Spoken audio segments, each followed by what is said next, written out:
सिंह और आप देख रहे हैं लाइव टाइम्स का ग्लोबल नेटवर्क और शुरुआत करते हैं इस वक्त की बड़ी और अहम खबर के साथ। इंडिगो पर एक और जांच की तलवार, एंटी ट्रस्ट रेगुलेटर शुरू कर सकता है जांच। जी, इस वक्त बड़ी खबर आपको बता रहे हैं, पोजीशन के गलत इस्तेमाल के बारे में ये जांच होगी। इस समय गहरी समस्या में फंसी एयरलाइन कंपनी इंडिगो की मुश्किलें कम होने का नाम नहीं ले रही हैं। देश के एंटी ट्रस्ट रेगुलेटर की तरफ से इंक्वायरी शुरू की जा सकती है। रिपोर्ट के अनुसार रेगुलेटर की तरफ से यह जांच इसलिए शुरू की जा सकती है ताकि यह पता लगाया जा सके कि कंपनी ने अपने मार्केट में दबदबे की पोजीशन का गलत प्रयोग तो नहीं किया है, जिसकी वजह से यात्रियों को पिछले काफी दिनों से समस्याएं हुई हैं, परेशानी उन्हें झेलनी पड़ी है। तो कह सकते हैं कि लगातार इंडिगो पर जो है एक तरफ जांच की तलवार तो पहले ही लटक रही है, आज एक तरफ सुनवाई भी होनी है, तो वही एंटी ट्रस्ट रेगुलेटर जांच शुरू कर सकता है।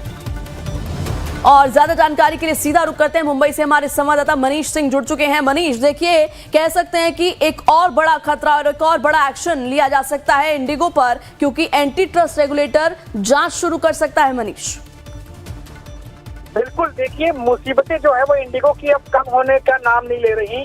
जहाँ एक तरफ एयरपोर्ट पर देखिए तो स्थिति सामान्य हो रही है, पर इंडिगो के लिए स्थिति असामान्य हो चली है।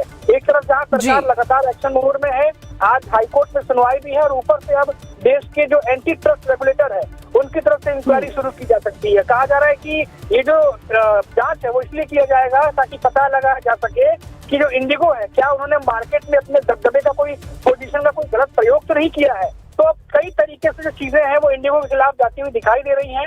अब देखना होगा कि ये वाकई में ऐसा होता है तो ये वाकई में बहुत बड़ा झटका इंडिगो के लिए हो सकता है। प्रेरणा, बिल्कुल मनीष, देखिए, अभी थोड़े दिन पहले ही जब मेरी आपसे बात हुई थी, हम कुछ डीपर फैक्टर्स की बात कर रहे थे, तो कहीं ना कहीं कह सकते हैं कि एक तरफ क्रू क्राइसिस का जो हवाला दिया गया इंडिगो की तरफ से, उस सिचुएशन में तो 10 से 20% फ्लाइट्स आपको कैंसिल करनी चाहिए थी, आकर 70% फ्लाइट्स कैसे कैंसिल हो गई। ये तमाम वो सवाल हैं। बेशक अब स्थिति कॉमन हो चुकी है, माफ कीजिएगा, सामान्य हो चुकी है, लेकिन अभी भी सवाल कई है कि आखिर ऐसी स्थिति जो है वो क्यों हुई। कह सकते हैं कि उन्हीं डीपर फैक्टर्स पर अब जो है जांच की तलवार लटक रही है। मनीष जी, देखिए, बिल्कुल बहुत सारे पहलू हैं इसमें जिस पर अब जांच जो है वो की जा सकती है।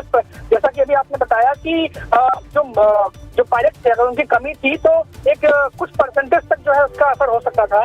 पूरी की पूरी फ्लाइट, यानी कम से कम आप ये समझिए कि 5वें 6वें दिन 1500 से 1600 उड़ानें रद्द होना अपने आप में बहुत बड़ी बात है। और लगातार देखिए कब तक भी 300 साढ़े 300 उड़ानें रद्द होती रही है। तो ये वाकई में जांच का विषय है, और शायद इसीलिए कहा जा रहा है कि अगर ये जांच बैठता है और इसमें कोई भी चीज ऐसी पाई जाती है तो वाकई में बहुत मजबूत। ठीक है मनीष, आप जुड़े रहिए, मैं वापस लौटूंगी और जानकारी आपसे लेंगे।